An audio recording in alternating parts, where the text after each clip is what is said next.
입장은 관통하는 입장들이 있고 또 일부 갈리는 부분들이 있어요. 일단 관통하는 부분부터 말씀드리면 사법부의 정치 개입이 분명하다. 여기에는 이견이 없지는 않았지만 거의 없다. 거의 일사불란한 그런 인식이라고 제가 말씀드려도 크게 문제가 없는 것 같아요. 그래서 이제 사법부의 정치 개입 이 부분에 대한 규정에는 우리 당에 주저함이 없습니다. 그래서 이미 사법 쿠데타, 사법 반란 이런 표현들이 이미 등장하고 있는 거고요. 그러면 대응을 어떻게 할 것인가? 일단 국민께 알리는 그런 과정이 조금 더 필요한 거 아닌가? 예, 이런 의견 주신 의원님들도 꽤 있으셨고, 지금 시간이 얼마 없어서 좀 더 선제적인 대응에 나서야 한다는 의견도 상당히 많았습니다. 그 두 의견 사이의 비중을 제가 물리적으로 계량하기는 어렵다 이렇게 판단이 들더라고요.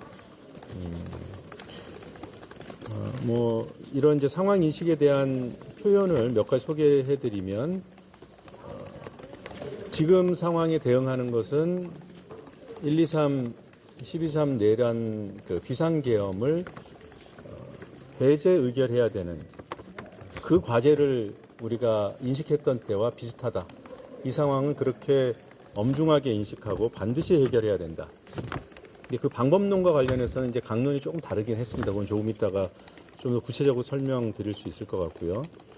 사법부의 정치 개입을 우리가 규정해낼 수밖에 없는 여러 가지 이유들, 이미 많이 보도가 됐겠지만 조희대 대법원장이 주도한 대법원의 파기환송심 판결이 나올 때까지 그 과정, 이건 이제 꽤 많이 알려져 있습니다.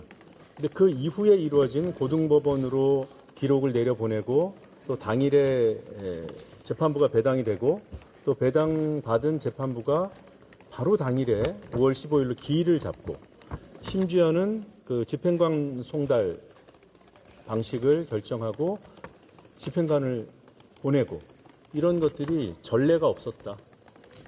이것은 그리고 또 하나 잡힌 5월 15일 기일이 선거운동 기간이잖아요. 공식 선거운동 기간이고 이재명 후보는 그때가 되면, 지금은 당의 후보지만 그때가 되면 대한민국 대선 공식 후보가 되는 겁니다.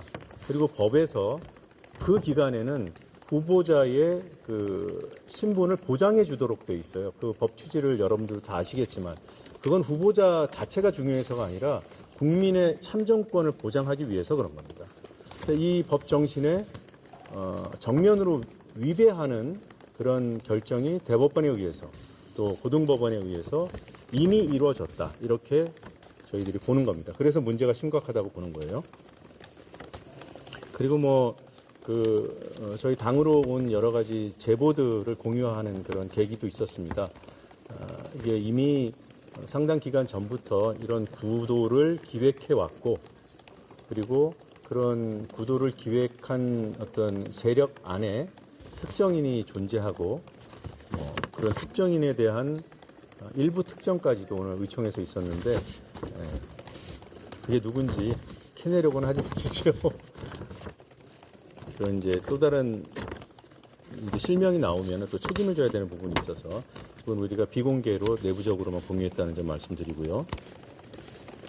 그래서 지금은 전쟁이나 마찬가지다, 바로 옆에서 포탄이 터지고 있는 그런 형국이다, 이런 표현들이 매우 적극적으로 그리고 여러 공감대 속에서 나왔다는 말씀을 드리겠습니다.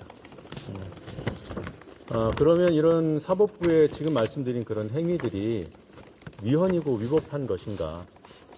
그래서 이게 단순히 정치적으로 문제가 있는 수준이면 그에 합당한, 그에 비례한 대응을 해야 되는 것이고, 위헌, 위법이 맞다면 그에 또 맞는 대응 방식이 있지 않겠습니까? 그런데 일부 아직 위헌, 위법을 단정하기 어려운 단계가 아닌가라는 소수 의견이 있기는 했지만 대부분의 의원님들은 이미 그 공직자로서의 정치 중립 위반 이런 부분들, 그리고 국민의 참정권을 침해하는 것들, 대법원 내규만 어긴 것이 아니라 대법원 내규를 어김으로 인해서 여러 가지 정치 개입이라는 그런 대법원이 부인하기 어려운 상황을 스스로 만들었다. 그래서 이것은 위헌이고 위법이다라는 그런 판단들을 대부분 하셨습니다.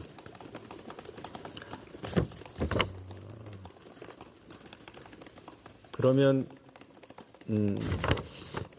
이제 우리의 대응은 어떻게 해야 될 것인가? 대응을 확정짓는 그런 시점은 어떻게 할 것인가? 대응을 어떤 방향을 잡으면 단계적으로 할 것인가? 시점을 잡아서 일괄적으로 할 것인가? 여러 가지 이제 논점들이 있겠죠. 일단 마지막까지 뭐 이런 표현이 있었습니다. 목에 칼이 들어올 때까지 그 탄핵이라는 가장 최후의 수단을 가동하면 안 된다라는 신중론이 일부 있었습니다. 그런데 그거보다는 조금 더 적극적으로 대비해야 된다라는 의견이 대다수였고요. 그 탄핵을 포함한 이러한 대비책까지도 고려해야 된다는 의견이 다수인 가운데서도 당장 탄핵을 결정한 것처럼 얘기하기에는 정치적인 부담뿐만 아니라 어떤 빌드업을 해야 되는, 국민 여론을 획득해야 되는 기본적인 조건에 부족한 것이 아닌가라는 의견이 상당 제기가 됐습니다. 그래서 오늘 어떤 뭐 탄핵을 추진한다 이런 의견을 하는 것은 이미 보류를 했고요. 그 하자라는 의견이 포괄적으로는 있었어요. 탄핵을 포함한 뭐 모든 수단 강구 이런 의결에 대한 요구가 있긴 있었습니다만, 그리고 그에 대한 지지도 상당한 것으로 저는 파악을 했는데 일단 그런 의결 절차는 안 하기로 오늘 했습니다. 오늘은 의견을 듣는 과정이었고, 다만 그 나온 의견 가운데 공통분모가 이렇고 분류가 이렇게 된다는 점을 지금 설명드리고 있는 과정입니다.